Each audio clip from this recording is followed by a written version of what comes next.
In this lesson, we will talk about objects, the introduction to Object Repository Interface. We will talk in detail about one of the core concepts of QTP, that is, how QTP identify objects. We will also talk about the various types of ordinal identifiers we have in QTP.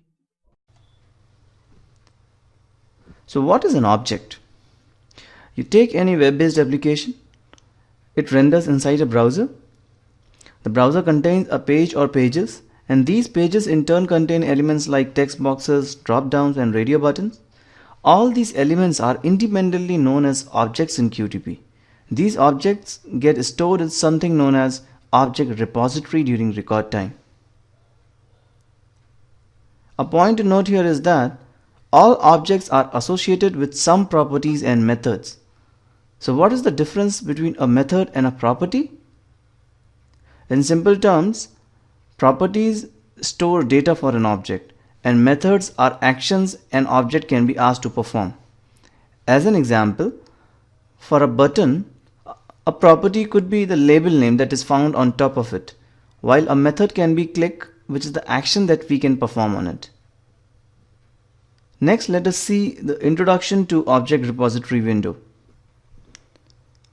Let me show you what Object Repository looks like. To see the Object Repository, you can either click on this cylindrical icon button, or you can go to Resources, Object Repository. It can also be accessed through the shortcut key Ctrl+R. So Object Repository has a toolbar at the top from which you can control various aspects of Object Repository. Just like any Windows-based application, below the toolbar we have various buttons that correspond to the options present in the toolbar above. On the left-hand side, there are objects that QTP has stored during recording. On the right-hand side, there are corresponding object properties.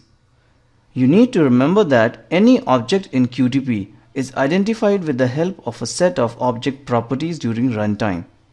So what is the role of Object Repository in QTP? Object Repository, in short we call it as OR, is like the brain of QTP. When we record a test, object get stored into the Object Repository with corresponding properties. When we run a test, QTP fetches the information about an object from Object Repository, and then QTP matches this information with the object present in your application. That is how QTP is able to identify an object. You might wonder next, where do these properties come from? Why is QTP taking only these properties to identify a particular object? Why not more properties and why not less? These properties come from object identification that is present under Tools option.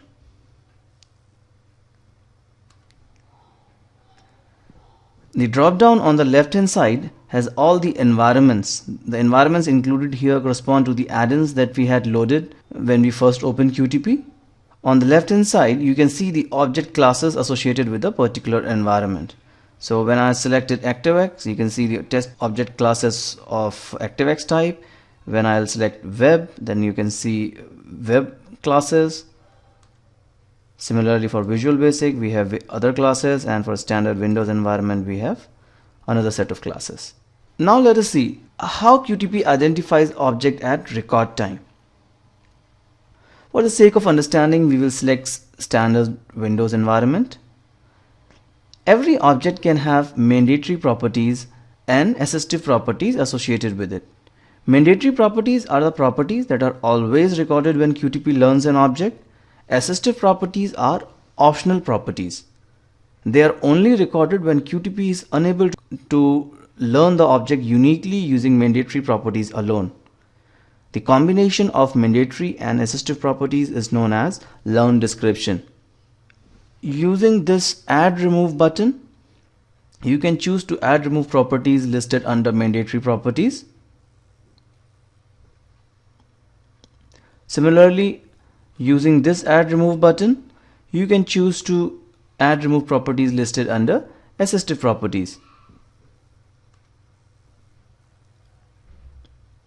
The number on the left hand side signifies the sequence in which QTP will take the assistive property for object identification. As an example, say we had around 3 properties listed under assistive properties. So what QTP will do while trying to identify an object using during record time is, it will first try to identify an object using native class and text property alone. In case it is not able to identify an object uniquely using these two property alone, then it will go to window ID property. In case this is also not sufficient, then QTP will move to attest text. If it is able to identify an object uniquely, then QTP will stop there and it will include attest text as part of the learn description. In case this is also not sufficient, then QTP will go to property number 3.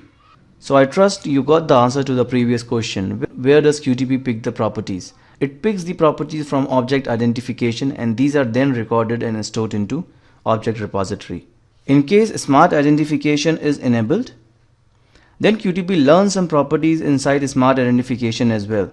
We will see in detail about smart identification in the coming videos. How QTP identifies object at runtime? At runtime, QTP identifies an object using learn description. In case QTP is unable to identify an object using learn description, then it tries to do it using smart identification, given that it was enabled during the record time.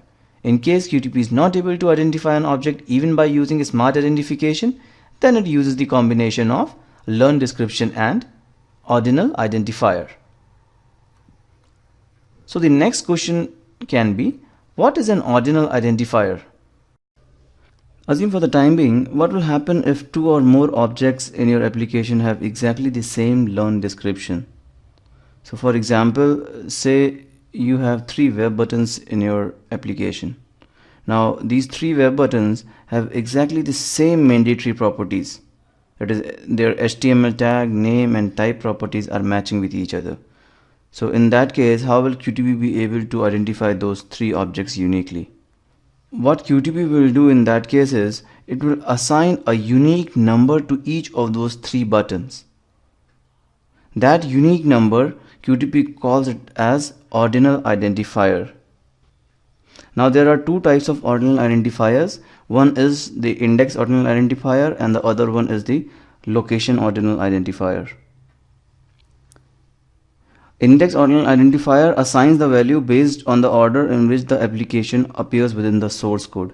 So when we talk about the web-based application, we will have index ordinal identifier by default. If we are talking about the Windows-based application, then we will have location ordinal identifier by default. Here is an example of a Windows-based dialog box. This dialog box contains 8 radio buttons. Assuming all mandatory and assistive property values are same for all the 8 radio buttons, then QTP will use location ordinal identifier and it will assign numeric values starting from 0, top to down and left to right. Once an ordinal identifier value gets recorded, it can be seen inside object repository. In case you wish to manually assign or edit ordinal identifier values, you can go to object repository and edit the values. So in case I would like to edit the location ordinal identifier value here, I'll go to object repository and I'll click on this button. From this place, I can change the values of ordinal identifier.